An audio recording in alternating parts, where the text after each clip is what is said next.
It was some time ago now, but you probably remember when the whole world was captivated by the story of these young boys trapped in a cave in Thailand. Many people were thinking about solutions to make this rescue possible.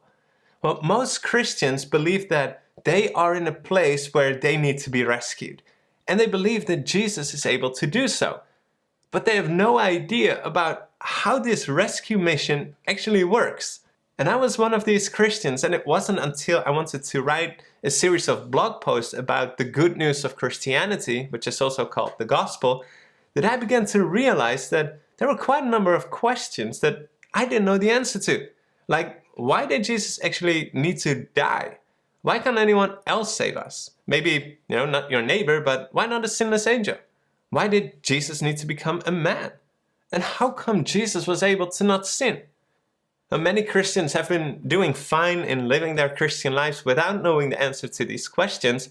And it's kind of what I call the John 3:16 experience. This is the best known Bible verse which captures the heart of the gospel. But there is a reason for why the whole Bible doesn't just exist out of John 3:16. There is much more to discover. And the more you understand about especially the gospel, the more beautiful it becomes. So we're gonna dive into the framework for the largest, most expensive, and risky rescue mission in history.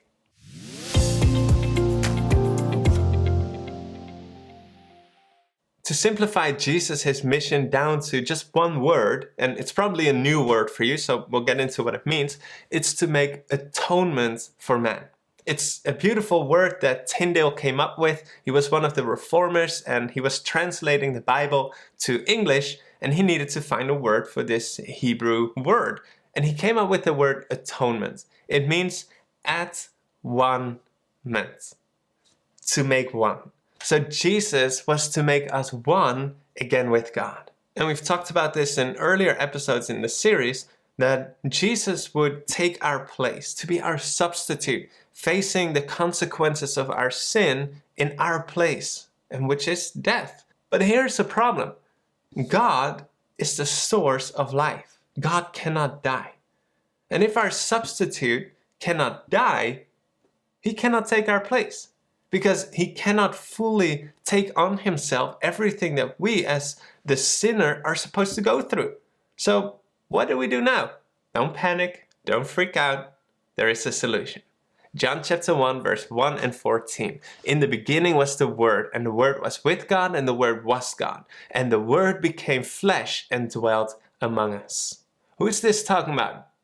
Jesus, God himself, the creator of heaven and earth. He stepped down from his heavenly throne to become one of us, clothing his divinity with our humanity. So for the purpose that by coming as a man given to the human race, he could die as our substitute. So God became man so he could die as a man. That is radical love. So do you see how already now digging into these questions is already now revealing an even deeper picture of the incredible love that God has for us? But there's more. So if Jesus needed to become man to make atonement, we're men or women, why can't we make atonement? Well, we have already kind of answered this question in previous videos, but this sets us up for answering the question, why not even sinless angels could atone for man? See, we have all sinned. We have broken that unity with God. We have broken his law. And that is why the law demands the life of the sinner. Why? Because just like God, the law is love.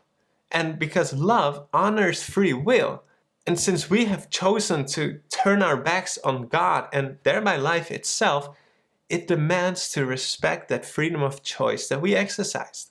And thereby it demands the life of the sinner. Now here's the thing. Can you pay for your own sin? Yeah, sure you can. But it's going to cost you your life. So you can pay for your own sin, but you cannot pay for your own sin and live. So you can pay but you cannot atone.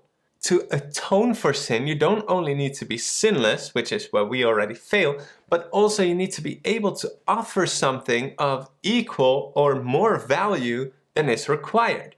Now here's what I mean. All God's created beings, their lives are not their own.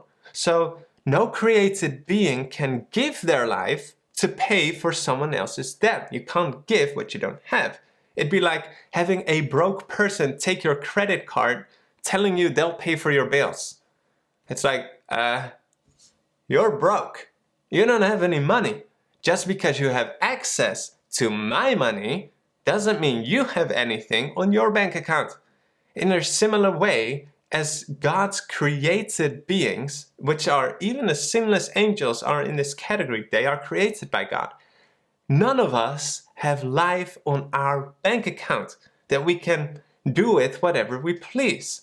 We simply have access to the source of life. That is why only the one who has and controls the money or the life, the one who has life unborrowed in themselves, is able to give it away and offer it in the place of another.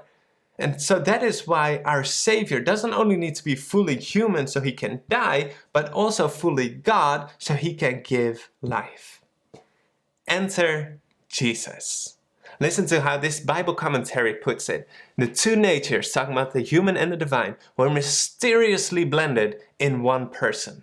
Colossians 2:9 says, "For in him," talking about Jesus, "dwells all the fullness of the Godhead bodily."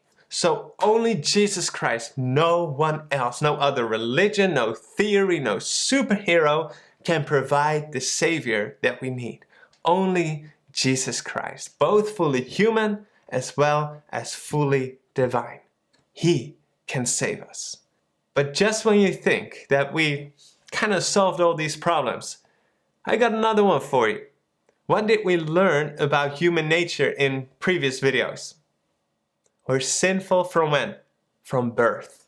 So if man is in need of a Savior because man has sinned and man is sinful from birth, then how can Jesus, by coming as a man, not also be sinful and in need of a Savior? See you in the next episode. Thank you for watching this video. I hope that it's been helpful to you. And if you got any value out of the video, then please consider liking it, leaving a comment, subscribing, and most importantly, sharing it with your friends.